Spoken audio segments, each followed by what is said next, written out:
Good morning, everyone. I'm Nikki Stanzione. And I'm Kristen Van Dyke. And this is New Mexico Style. And as we head into this Thursday morning, of course, an entire generation is saddened by the death of Monkees frontman Davy Jones. And he was also a teen dream to many. Of course, yeah. According to TMZ, authorities in Martin County, Florida, say Jones died of a massive heart attack. He was only 66 years old, fairly young. And of course, right now we're taking a look at the Monkees. The Monkees, if you didn't already know, were a very fun-loving and wholesome band, best known for songs that include Daydream Believer, Pleasant Valley Sunday, and Last Train to Clarksville. Who could forget those songs? They also had their own TV series that we've been taking a look at. And you may remember that the group broke up in 1971, but Jones continued to perform solo. And, you know, for those who are kind of past the generation, I mean, I wasn't really watching, I wasn't around when the show actually premiered, but I did used to watch it on the reruns. They used to have them on Nick at Night.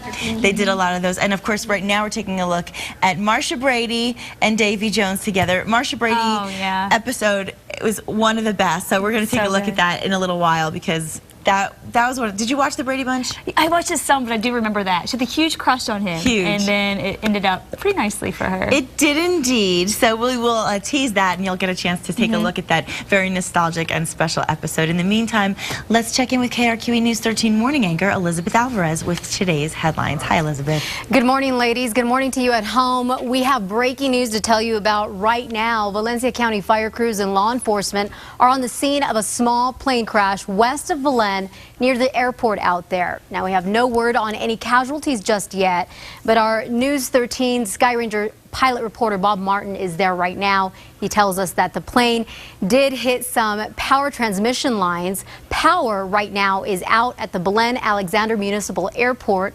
Again, a plane is down west of Belen. Also, PNM is now reporting that there is a power outage west of Belen affecting more than 100 families. We do have a news crew on the way to the scene as well. We are following this for you. Again, a plane down west of Belen. As soon as we get more information, we'll be sure to pass it along to you. In other news this morning, students in Chardon, Ohio show up to the campus for the first time since Monday's deadly shooting. They're meeting with grief counselors today. Classes for them actually resume tomorrow. This community needs to heal. The school did what they were supposed to do. Law enforcement did what they were supposed to do. And they need to get back to school and realize that justice is going to be done. Police say TJ Lane shot 5 students in the cafeteria early Monday and killed 3 of them. The shooter is scheduled to be officially charged this afternoon. Prosecutors want him tried as an adult. Rio Rancho police step up patrols this morning. They say another student claims a man tried to lure her into his car near a school bus stop. Cops say the 13-year-old student attends Eagle Ridge Middle School. She apparently told authorities that she describes the suspect as being an older-looking man driving a van or a truck. They say she managed to ignore him and the guy finally drove off. But a similar incident was reported last week, according to police, involving a child who also attends Eagle Ridge Middle School. Only in this case, police say a man ended up kidnapping and raping her before letting her go. The Navajo Nation has filed a lawsuit against the trendy clothing store Urban Outfitters using the tribe's name. Last year, the Navajo Nation sent a cease and desist letter to the store demanding that it take the word Navajo off of several things, including a flask. Well, Urban Outfitters did that with its products, but the tribe says the store still uses the Navajo name on things it sells under other brands. Now on to some business news now, and unfortunately it's not good for Albuquerque. The big animation studio that's here, Sony Imageworks, says it is leaving town this summer. Sony has been here for 5 years now, most of the time in the Quest building downtown. The studio has worked on a number of big movies, including Spider-Man 3. Sony says there just aren't enough people here with the skills the company needs, it says. So this summer it is going back to LA and Vancouver. This says that it's going to help them cost cuts.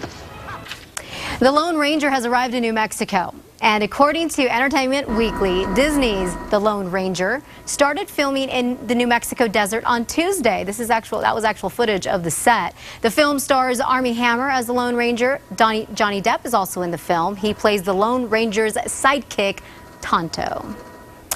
Well, we're all tight on time in the morning, no doubt. And now, did you notice that the interstate is lined with electronic interstate signs that tell you how long it will take you to reach your destination? But how accurate are they? We sent News 13's David Romero to hit the road and find out for you. On some days, the grind begins before you even get to work. But there may be some good news for Albuquerque drivers. We found the times on the new electronic signs to be dead on accurate. We chose 2 weekdays at peak rush hour times, and here's how it looked. We're here at I-25 and Comanche exit. Now it's telling us it's going to take about 5 to 7 minutes to get from here to the Sunport. We're going to time it, and we're starting the clock now.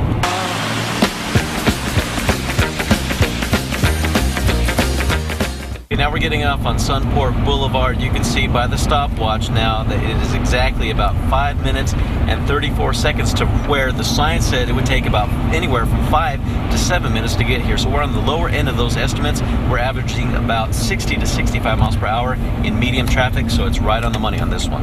Okay, we are going southbound on I-25 again. It tells us it's going to take about 5 to 7 minutes to get to Coors. We are starting the clock now. Jokers to the right, here I am, stuck in the middle with you. We're getting off on Coors exit now from where we were over there by Comanche and I-25. It is exactly 5 minutes and 40 seconds. Right in the window once again. Right now our estimates to get from this point at Presbyterian Hospital to Paseo del Norte is 6 to 8 minutes. We're going northbound on I-25. We're starting the clock.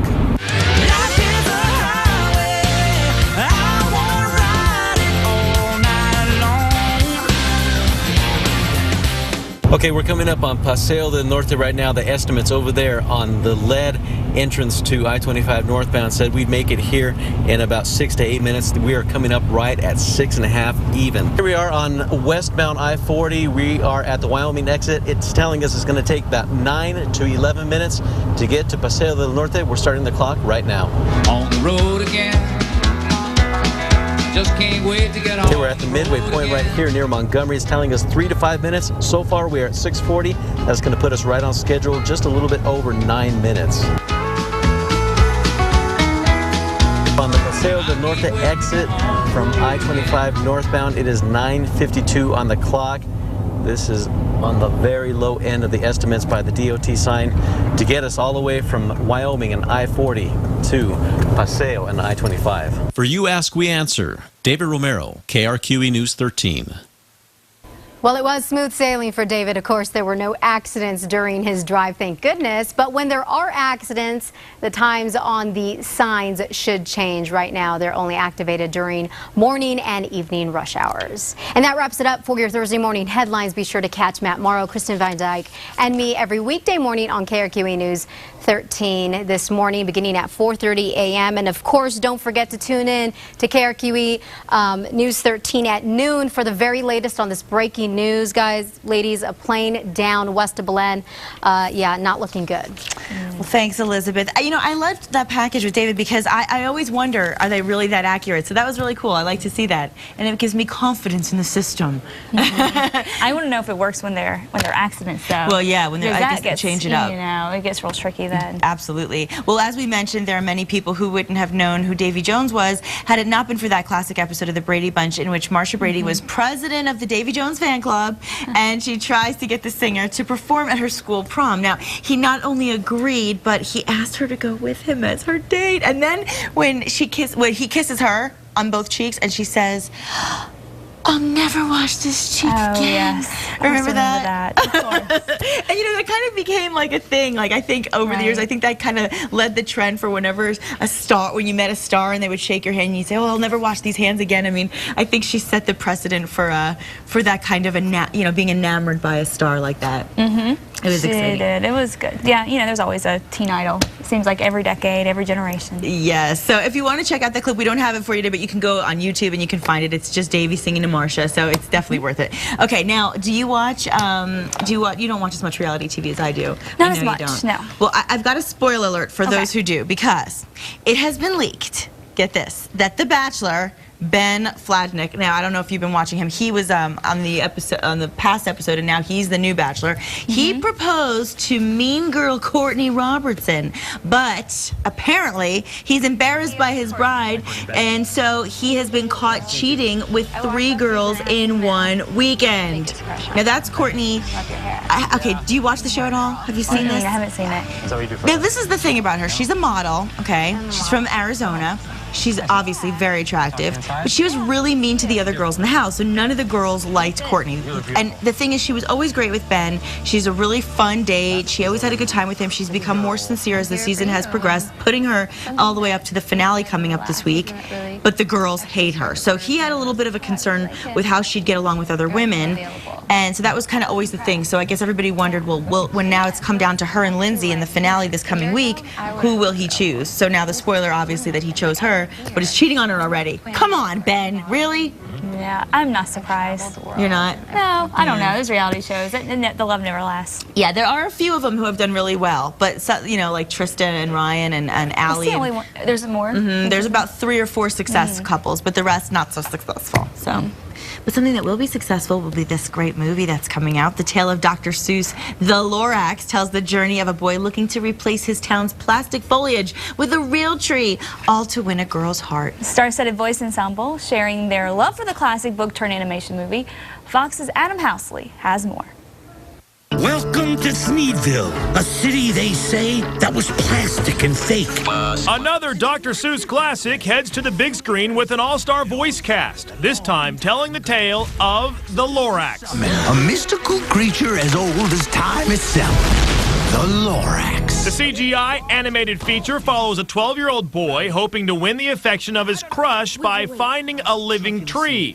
But first, he has to discover the story of the Lorax, a grumpy creature who protects the town. And I said I wouldn't chop down any more trees. And I said I was going to keep an eye on you. I never imagined that I'd ever get a chance to actually be such an important character. The Lorax is so cool. It celebrates nature, it celebrates all the environmental things that I believe in and love so much. So it was delightful. And with animation, you don't put your eyelashes on, you read your lines. It's I think the other word for it is stealing. I could just kiss you right now. One of my favorite things about this movie is that it displays nature and portrays nature in a way that it's the most beautiful. Like when you look out and you see this gorgeous animation showing a forest, you realize, oh, we have that. What I want more than anything in the whole world. For country superstar Taylor Swift, growing up reading Dr. Seuss books actually helped with her songwriting. It always starts with just being inspired by something, but I think then when you have to carry it into becoming a song and crafting it, then you go back to what you were taught as a kid and, you know, the things that inspired you. And a lot of the time, if you read my lyrics, they do kind of bounce like a poem. And what better way to celebrate the late author's March 2nd birthday than with a friendly competition? Who can recite Green Eggs and Ham? Oh, the places you will go. Green Eggs and Ham.